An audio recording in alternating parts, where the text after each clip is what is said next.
you remember your first day all those years ago? No. It's a simple answer. I remember being on the plane from LA and having 2 scripts and reading them on the plane because I just got given them. And I think they were like dropped off at my apartment before, like the night before I was leaving. So I remember being on the plane and reading the scripts and also having a book about nurses in World War II. So I spent the entire flight from LA to here reading those. I think I was rushed straight to a fitting. I think that was the first thing I did. And then I met John Dahl and Tobias, I think, first before I met you, I think. But you had a whole boot camp, didn't you, before? Apparently, yeah, I had a boot camp, Highlander boot camp. What was that like? Yeah, I learned to become Scottish. But no, my first day, I think, was at Lallybroch, and it was the flashback when Jenny gets attacked by Tobias about Blackjack Randall. I think that was my first day. Your first day shooting? Shooting, yeah. But my first day, I think, was, learning Gaelic probably and like riding a horse or something. But yeah, it's a long time ago. I think one of the first times you and I met... When we met at the stables. At the stables, do you remember? That's right, yes. Because we both, well, at least I had said that I was a very, very good horse rider on my CV. Yeah. Didn't we all? Didn't we all? And then they were like, how well can you ride? I was like, well... Which end goes forward and which end is backwards? Yeah. Season 2, episode 13. Lucky for some. Yeah. It was, my first day was with Sophie and Katrina. It was the day that we were filming Katrina Claire going through the stones. And that was the day I think we ended up cancelling the shoot because of the horrific weather, was it not? Oh yeah, because the stones There was flax snapped. being blown around all over the field. Oh, yeah. my God, it's like a sign. I didn't know the stones were fake, and then You they were like, one of the split the stones is stone. broken in half from the wind, and I was like, what? That was the first day we'd ever cancelled filming because of weather. That would have been season 3. It was Creme de Menthe was the episode name. I think, what was it? The first day, I think it was with you, Katrina. Yeah. And it was the first ever scene that you actually see young Ian completely. And I just remember walking in, and I think you guys had just finished filming a sexy scene. And so you were wrapped up Sounds in about right. beds and sheets. Oh, and I walked in, hi. I was like, what kind of show is this? Baby. I was 18 years old. Whoa, we're all adults here. With all your hair. Just bright-eyed and bushy-tailed, yeah. And then I also think we must have met quite soon after that, Lauren, myself, you, and Cesar. And we were the 3 young things just like dancing around, having a great time. It was amazing to think about what would come. I remember making so many like faux pas on my first day, or at least my first week. I remember it so vividly. And then I had to come in and call you a huar. A huar. Straight away, having not really spoken to you, which is really nerve-wracking. Well, I think he'd also broken my my ass literally that day because we were having a fight and you pushed me in the rehearsal and I went flying across the room and landed on my ass. Well, he also broke Larry's ass because my first day was calling you a huar and you getting it on with my mother at the time and me walking in on that. That's right. And it was pitch black in the studios. Yeah. Everything was candle lit. And I remember actually not being able to see and walking around like, what the fuck is this show? And then having to walk in on you guys getting it on, call you a curse word. It's like how we welcome people to the show. Yeah. It's like... Yeah, the first day I think it was with you and with you. We had that scene in Wilmington. I had a real Truman Show moment where we drove up to an entire town, and then I opened the door and there's no rooms in those towns. It was a nice day. You guys were very lovely to be. Yeah, I can't forget my first day. This was this was thank you. I appreciate your support.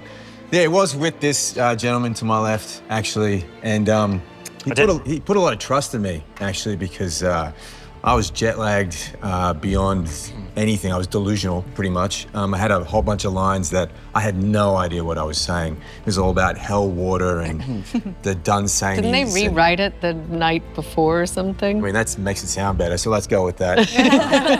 And And I remember just having this whole exposition, and then I got the words and I was running it through with the dialect coach, was speaking in a new accent. Jet lagged, and then they're like, oh, and you're doing it on a horse. I was like, all right, yeah, I don't know if I can. Yeah, I got that on the resume and lied like most of them. It was probably a liability.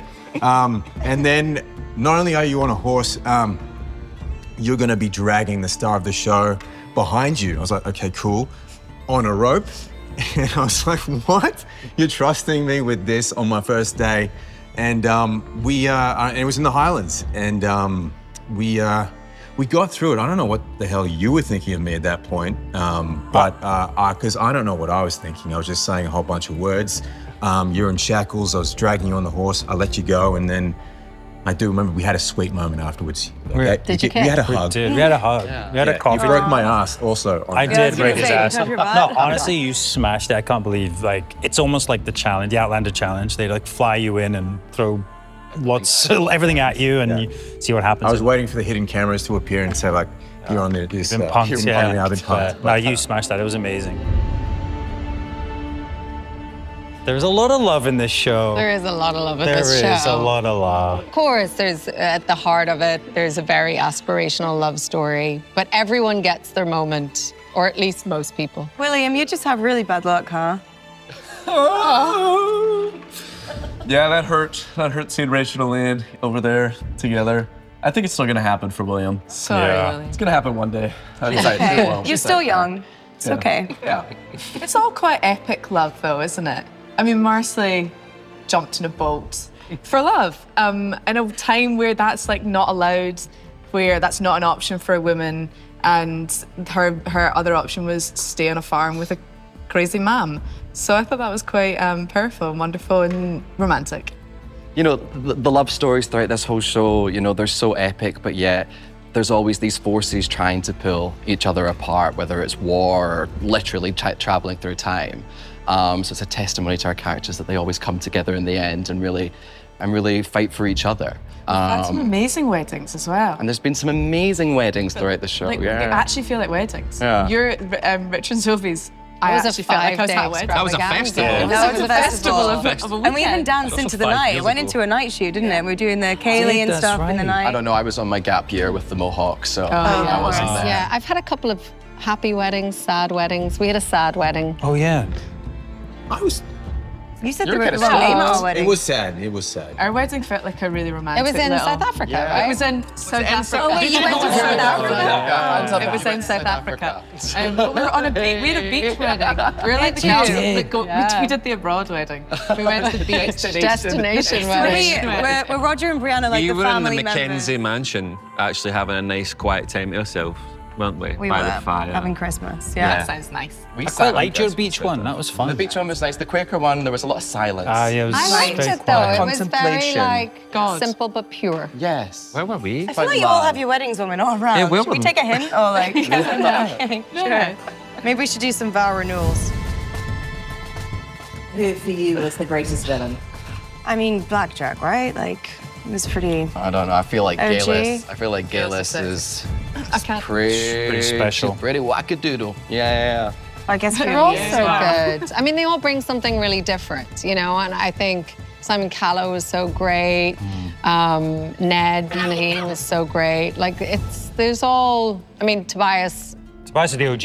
is the OG. I mean, that was like the greatest, for multiple characters. He was such a, that kind of Forced to be reckoned antagonist. with, But yeah. I can't You not say had- my mother.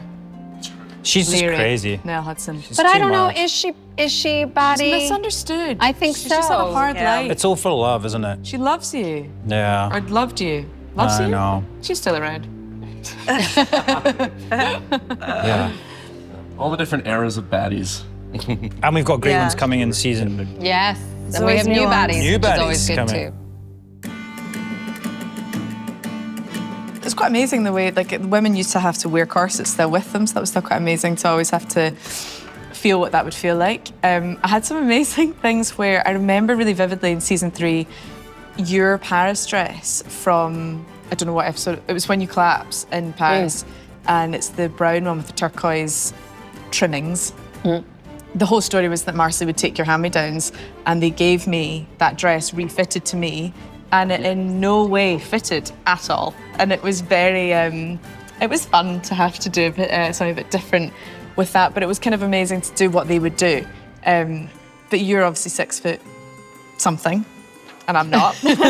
So that was different, but yeah, I think the day I remember wearing a dress that was so beautifully embroidered and so intricately handmade. I came in we'd been in mud all that day, and I came in the next day with the same dress in my trailer, and I was like, how have they cleaned that overnight? And I realised that there was like 4 of the same hand-embroidered dresses, and the sort of intricacy of that being amazing. I rocked the lobster back red coat quite a bit. Yeah, it's I feel like it's really hard not to slouch in that thing, which is good for William. And I always feel a little bit more pretentious when I wear it, which is nice. It kind of informs the character. Look, Lord John, as we know, has some of the best costumes in the show. Okay, that's not controversial. No, he does. He does. But I think it's what really strikes me is some of the details that the costume department goes to. And I remember on my first day noticing that they had this ring, and I've still got it. And if you're a close view of the show, you'll see it from my first appearance to now. It's a little ring he wears on his finger, and it has an H on it, and it has the lock of his first lover, Hector, who died at Culloden. And it's just those little details that really give you all your character and backstory, that the costume department is giving all this information to you, and it really helps you as an actor. I mean, the kilt obviously is part of Jamie, and it almost in a way defines who he is as a Highlander in the first early seasons. But then, with the law and being unable to wear it, finding this new character, like who is he, Jamie? And when he comes to America, there's so many different uniforms that he wears. He has to wear the red coat, then the American or the rebels. He also becomes a rebel, but then he becomes part of he becomes a general. So yeah, I mean, he has so many different, I guess, personalities. But yeah, as said before, I think that the costume kind of almost helps find the character. And for me, the kilt is number one. It's part of who Jamie is. So it's always great to go back to that. And we see that throughout the seasons. I've just been so fortunate with just the most amazing costumes on this show, and it does really help you sort of sink into each time. Obviously, the first 3-4 seasons, it was Terry. I think costumes in season 1, going from like the ease of wearing 40s stuff into the restrictions of 1700s, 18th century costume, it just informs how you stand, your posture, all of those things. But I mean, Paris was obviously a huge highlight. It was so incredible. We have a couturier basically in the studio, and the talent and the craftsmanship of the women and men who work in that is just insane. And then we had Trisha for 5 and 6, which was amazing. Trisha had the incredible job of hiding my rather large baby bump for quite a while, and she did an amazing job. And I think this season, season 8, is probably another highlight for me. I think Nadine is just absolutely incredible, and she's found and I think for every single one of us, she's just found a real, such a unique point of view for each of the characters, and it's just the details is amazing. So yeah, we've been spoiled throughout every season. We have. The last couple of years have been great for me. I've had some pretty cool coats. But like I said, we had a few designers over the years, and they've all had their own unique style. But we're kind of spoiled by the costumes we've had over the years. But season 8's pretty cool for Roger. Yeah, I mean, I think as Katrina said, we've had the luxury of sort of wearing different time periods.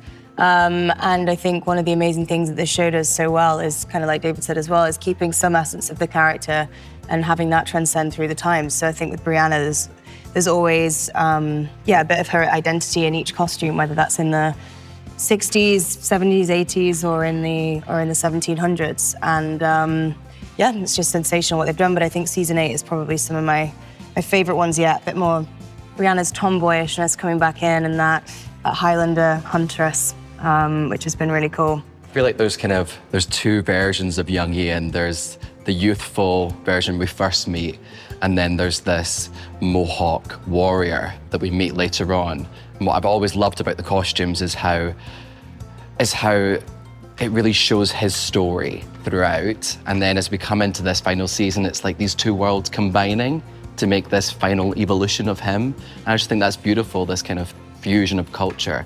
And the amount of research that goes into these costumes is incredible. I mean, like, documents that they've found in libraries from like the 1700s, where like colonists have written about what the Mohawk were wearing at that time. I mean, everything is authentic. And so when you dive deep into the details or into the history, it's all there and you're wearing it. So of course that informs your character, and it's a real privilege.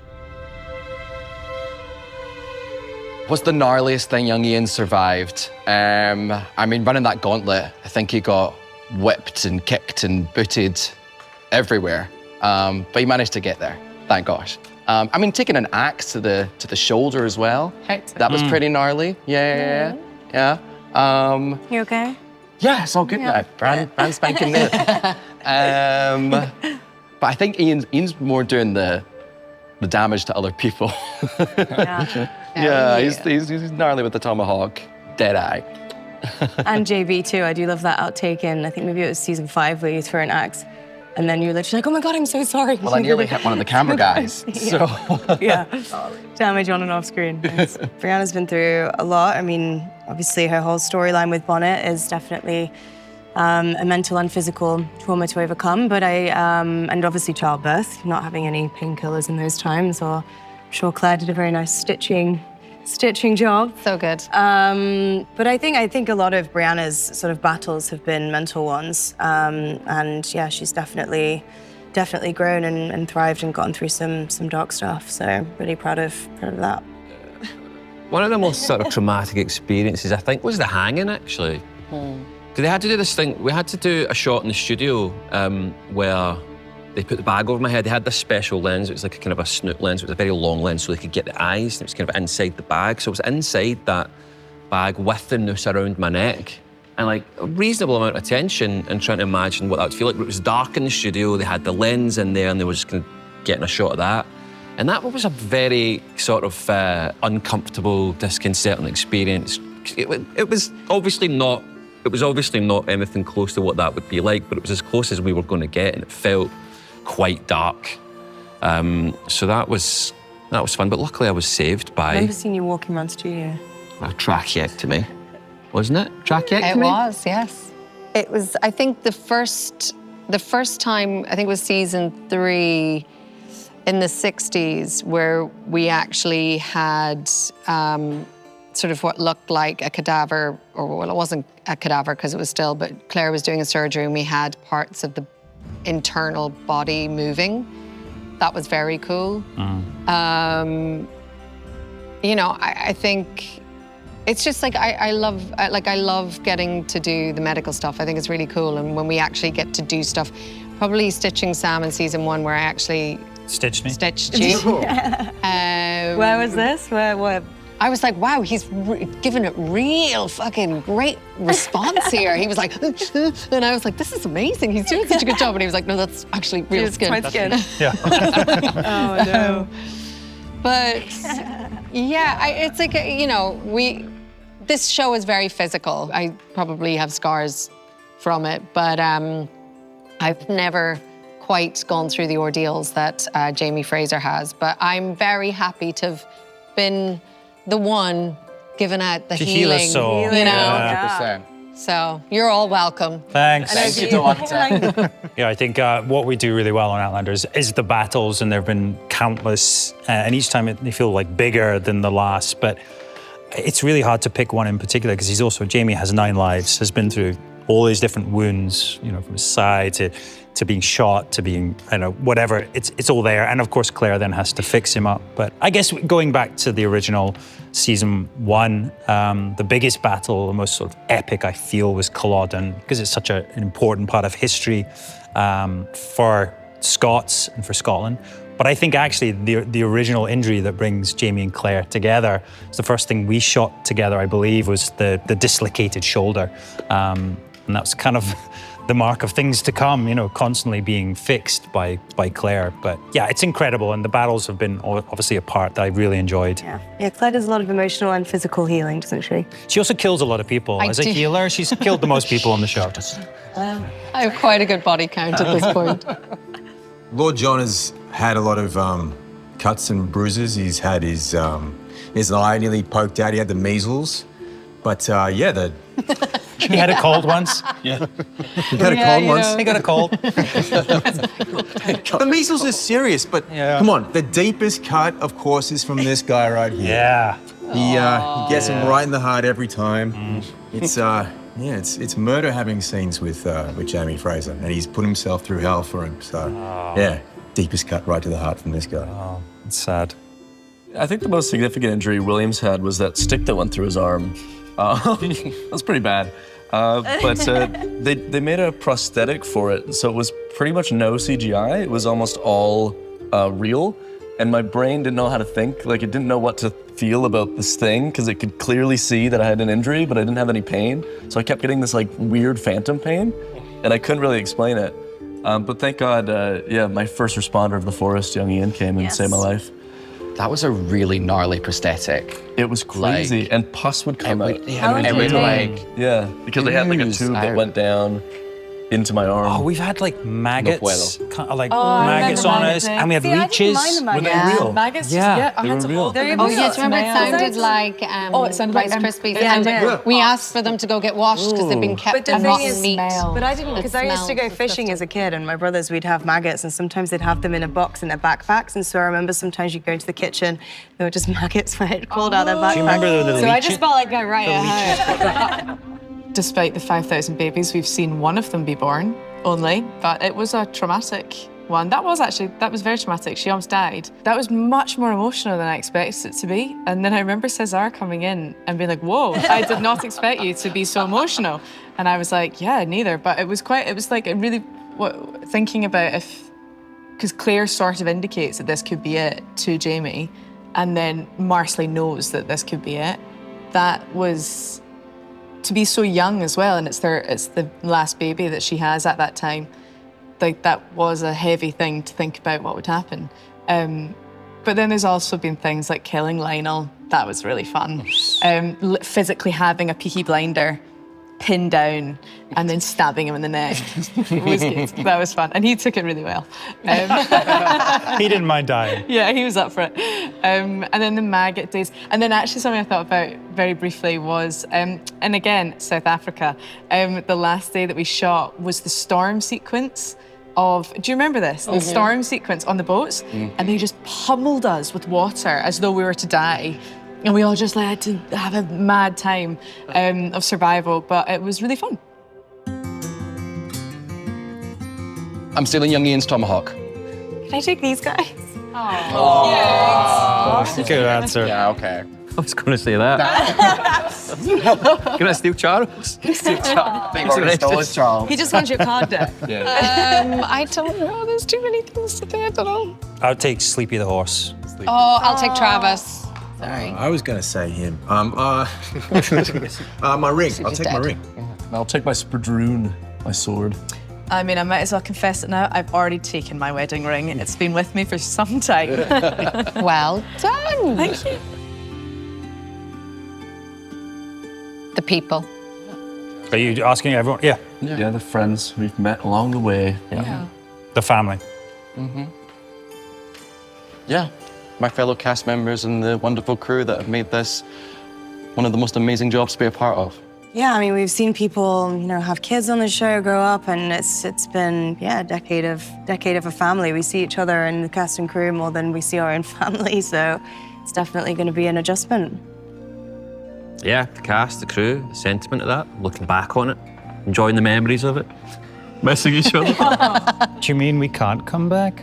It will be so mad, though, like, to now this be that's it. Like, we've always kind of known that there's one coming next because it's been so successful that it is I haven't quite processed that that's it.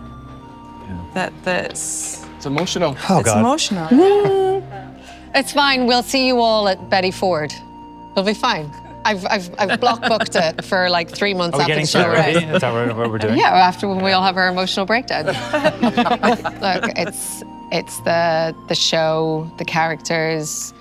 It feels like we've definitely brought these characters to sort of as far as, we've told the story. It's been 11 years, but I think I'm not quite ready in my head to know what it feels like to not play Claire. I've probably been dressed as her and been in her entity for longer than I've been myself over the last 11 years, which is a bit weird. But, you know, if anyone has an accident on an airplane, maybe I'll just try and be like, I'm a doctor! Oh, wait a minute. I got hot water and bandages. Sure, I'll be able to heal you. So I'll probably be in jail for malpractice. And you'll all come and write me, right? Visits in jail. Yeah. No worries. What will we miss and look Apart back from on? each other. Apart from each other. I mean, I think that's it, right? It's Yeah. where it started. And I think to echo everyone's sentiment, you know, the cast, the crew, it's been such a long journey to go with everyone. And these amazing memories that we've been watching. And there's just so much that's happened to us, right? Yeah. And we've grown up as adults as well and had our own lives outside of the show. But what an incredible experience.